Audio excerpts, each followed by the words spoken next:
It all began on an ordinary afternoon, the kind that feels calm, familiar, and safe. I was sitting by the window, sipping my tea, watching the sunlight filter through the curtains, when the sound of a notification shattered that peace. It was a message from my son. My heart lifted for a second. It had been a while since he'd reached out. But as I opened the message, the words on the screen cut deeper than any blade ever could. "We've agreed you're no longer part of this family.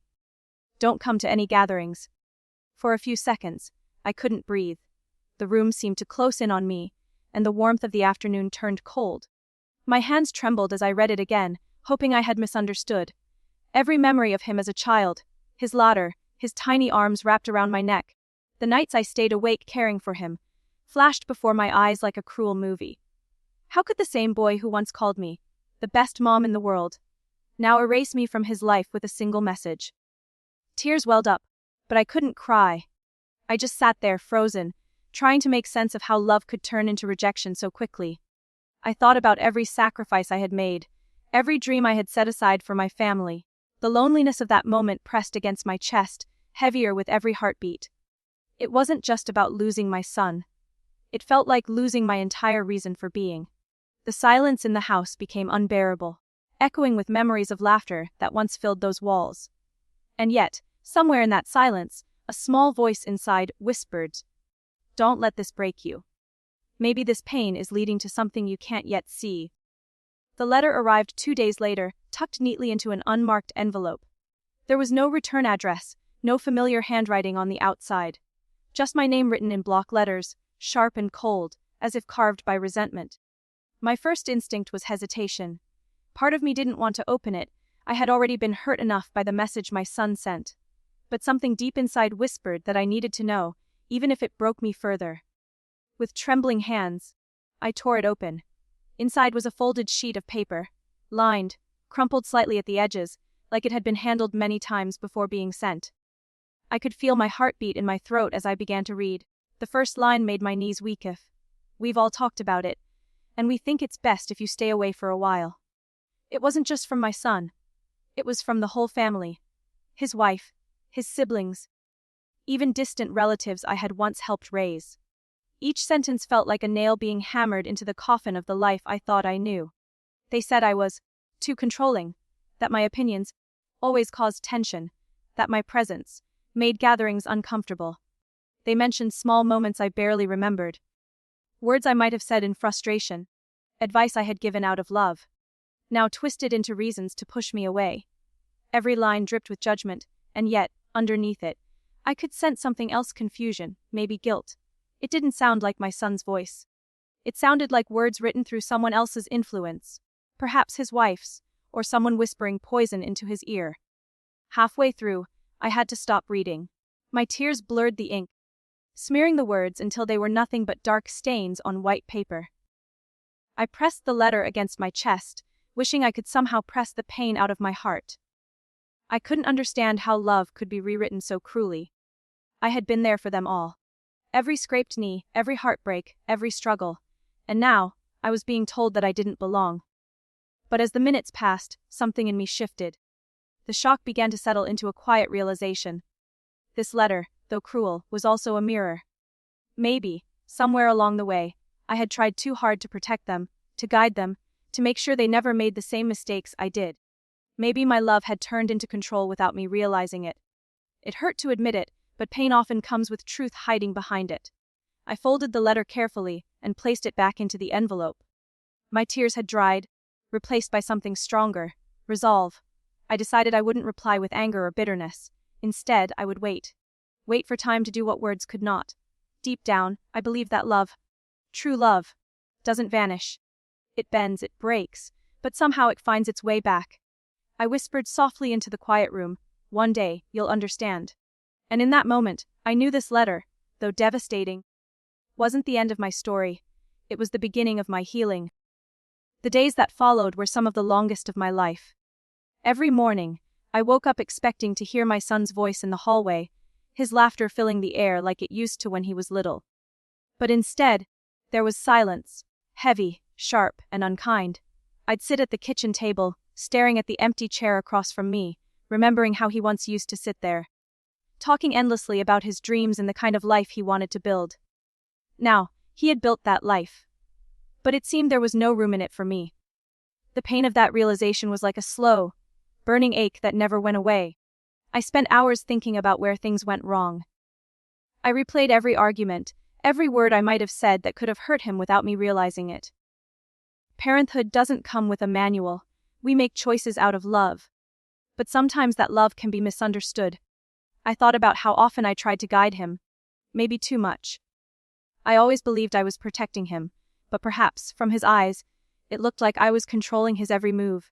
It's a strange thing, how the same act of love can be seen as a chain by someone trying to find their freedom. In those quiet moments of reflection, guilt and sorrow became my constant companions. I wondered if I had ever truly listened to him, or if I was too busy trying to make him see the world my way. I realized that sometimes parents forget that their children grow up. They stop needing direction and start needing understanding. Maybe I failed to make that transition. Maybe I was still holding on to the little boy he once was, instead of respecting the man he had become. That thought broke something inside me, yet it also brought clarity. But beyond the guilt, there was a deeper pain, the pain of being unseen. Parents give everything, their time, their energy, their dreams, all for their children. To be cast aside by the very person you raised is a wound that no words can fully describe. It's not just rejection, it's the loss of identity. For years, I had defined myself as his mother. Without him, who was I? The question haunted me every night as I lay awake, staring at the ceiling, listening to the echo of memories I couldn't silence. And yet, in that emptiness, a quiet realization began to bloom. Maybe this pain had a purpose. Maybe it was teaching me something I had never learned before. How to let go with grace. I couldn't force my son to understand my love, but I could still choose to love him, even from a distance. I could still pray for him, wish him happiness, and hold on to hope. Pain, I realized, doesn't have to destroy, it can also transform. So, I decided to stop asking, why me? And started whispering, what now? Because sometimes, healing begins the moment you stop trying to rewrite the past and start learning how to live with it. As I sat in the quiet of my home, surrounded by old photographs and faded memories, the past played before my eyes like an old film reel. Every corner of that house carried echoes of love, laughter, and sacrifice. I could still see my son as a little boy running through the hallways, his small feet tapping against the floor as he shouted, "Mom, look what I made!" I remembered the nights I stayed up helping him with his school projects, the mornings I packed his lunch, and the evenings I waited by the window for him to come home safely. Every day of his childhood was a chapter written with love, and every sacrifice I made was stitched quietly into the fabric of his life. There were days when we barely had enough to get by. I took extra shifts, skipped meals, and wore the same coat for years just so he could have what he needed. But none of that ever felt like a burden. His smile was enough payment for every hardship. When he graduated, I remember crying, not because of sadness, but because I knew every struggle had been worth it. I watched him step into the world with hope and pride, never realizing that one day, that same child would tell me I no longer belonged. As I looked through the photo albums, my fingers traced the faces frozen in time. Birthdays, holidays, family gatherings, moments that once overflowed with warmth now carried a hollow ache. I remembered the late nights when he'd fall asleep on the couch, and I'd gently carry a blanket over him. I remembered the times he got sick, and I stayed by his bedside, whispering prayers until he opened his eyes again. Parenthood is full of small, invisible sacrifices that no one notices, the kind that become second nature. You give up pieces of yourself for your children without ever expecting anything in return. Yet now, standing in the silence of an empty house, I wondered if he ever remembered any of it. Did he remember the nights I cried quietly after paying bills, worrying if there'd be enough for food? Did he remember how I always made sure his dreams came before my own? Love is strange that way. It gives freely, expecting nothing, but still aches deeply when forgotten. But as the memories kept flooding in, something inside me softened. I realized that my sacrifices weren't wasted, they had shaped him into the man he was. Even if he couldn't see it yet. The love I poured into his life still lived within him, even if it was buried under misunderstanding and pride. The bond between a parent and a child doesn't end with distance or silence, it lives quietly in the spaces between the pain. I closed the album gently and smiled through my tears. Maybe one day he would remember. Maybe one day he'd look back and see the truth. That every act of sacrifice was never about control, but about love. And even if he never did, I would still be grateful for every moment. Every memory, every heartbeat I had spent being his mother. The house had grown quiet over the years, but it was a comforting kind of quiet, the kind that carried echoes of laughter, footsteps, and the soft hum of memories. As I walked through each room, I could almost hear the past whispering to me. Every wall, every piece of furniture had a story to tell. The old couch where my son took his first nap, the kitchen table where he once did his homework, the doorway where I marked his height year after year. Each one was a reminder of how much love had been poured into this home. It wasn't just a house. It was the living proof of sacrifice, of sleepless nights and dreams set aside, of a mother's heart stretched to its limits but never broken. I remembered the days when money was tight, when I had to work long hours, just to make sure he had everything he needed. There were nights when I'd come home exhausted, yet still cook his favorite meal just to see him smile. I would pretend I wasn't tired, that everything was fine, because I never wanted him to feel the weight of my struggles. Every decision I made, from skipping new clothes for myself to saving every spare penny for his education, came from one place: love. A love so deep it didn't need recognition or reward. As I stood in his old bedroom, still neatly kept, I felt a lump form in my throat. The posters he once loved were still on the wall, faded now, but full of life in my memory. I could still see him sitting by the window, dreaming aloud about his future, his eyes sparkling with excitement. I had always encouraged those dreams, even when it meant giving up my own. That's what parents do. We give everything we can, hoping it will build a better life for our children. But as I stood there, I couldn't help but wonder if he remembered any of it.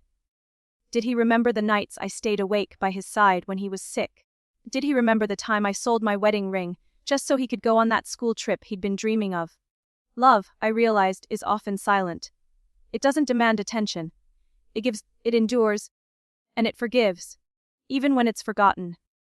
And though my heart ached knowing he had turned away from me, I found peace in knowing that my love had never wavered. Every memory in that house reminded me that my role wasn't to be repaid, but to love unconditionally, even when it hurt. I touched one of his old toys sitting on the shelf and smiled softly. The years had taken so much, but they had also given me moments no one could ever take away. Those memories, of love, sacrifice, and motherhood, were mine to keep. And even if he never came back, I knew that somewhere deep down, he carried a piece of those memories too. Because love that pure doesn't disappear. It lives quietly, waiting to be remembered. The days blended together in a haze of silence and reflection. I went through the motions of daily life, but my heart was somewhere else. Trapped between the past I cherished and the present I couldn't accept. There were moments when I would catch myself setting an extra plate at the table, forgetting that my son no longer visited. Sometimes I'd hear a noise by the door and think, just for a moment, that he had come back. But it was always just the wind, teasing me with hope I wasn't ready to let go of. The emptiness in the house mirrored the emptiness in my chest, and no amount of distraction could fill it. Then, one evening, as I sat alone on the porch watching the sun sink into the horizon, a realization slowly began to take shape. For weeks, I had been drowning in hurt, replaying his message over and over, trying to understand what I did wrong. But in that quiet moment, I realized that maybe this pain wasn't just a punishment. Maybe it was a teacher. Perhaps life was trying to show me that love sometimes requires distance. That holding on too tightly can push people away, even when all you ever wanted was to protect them. It was hard to admit, but I began to see that I had spent years trying to control outcomes I was never meant to.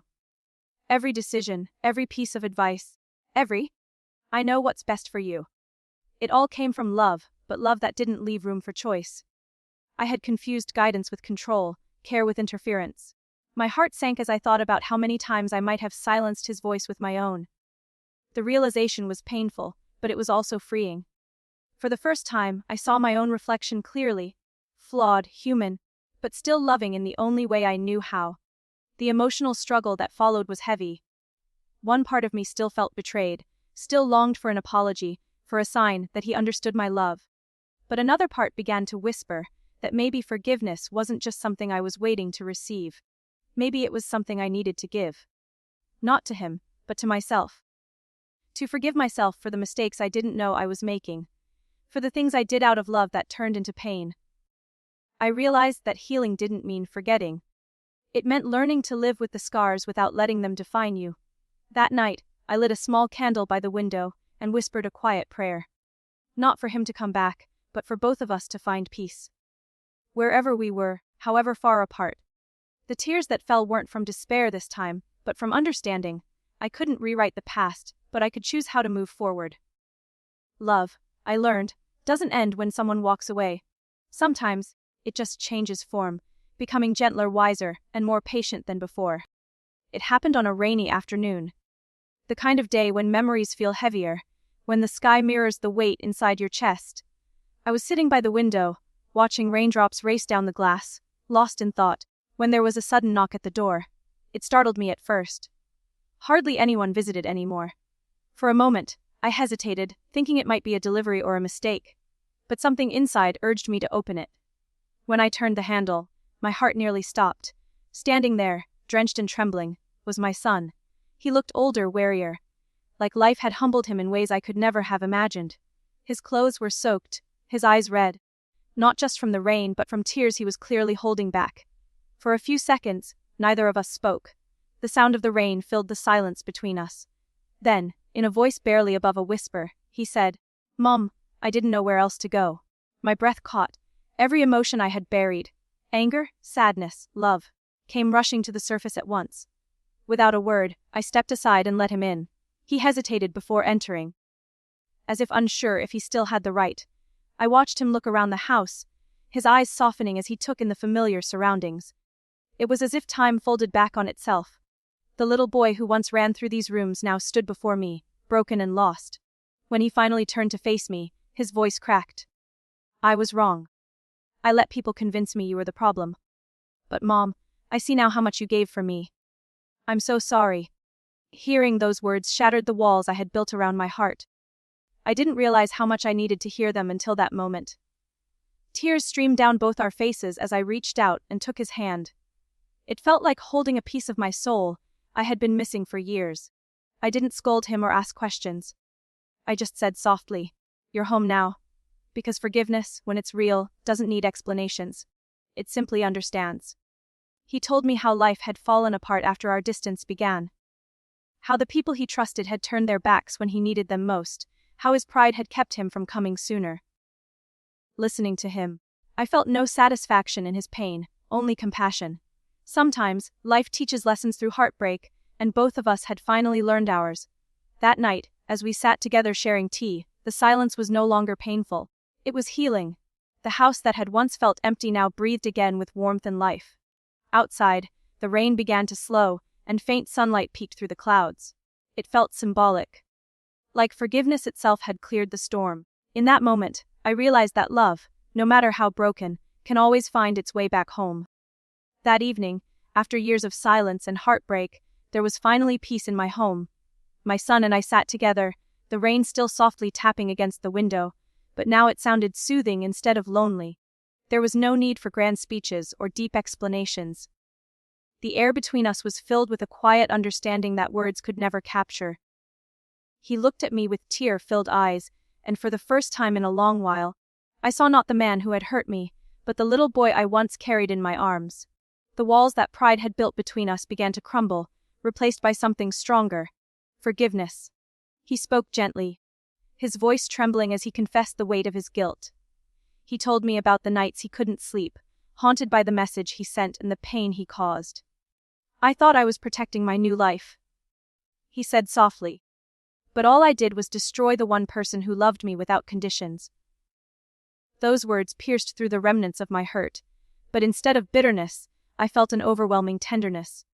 I realized in that moment that holding on to pain would only chain us both to the past.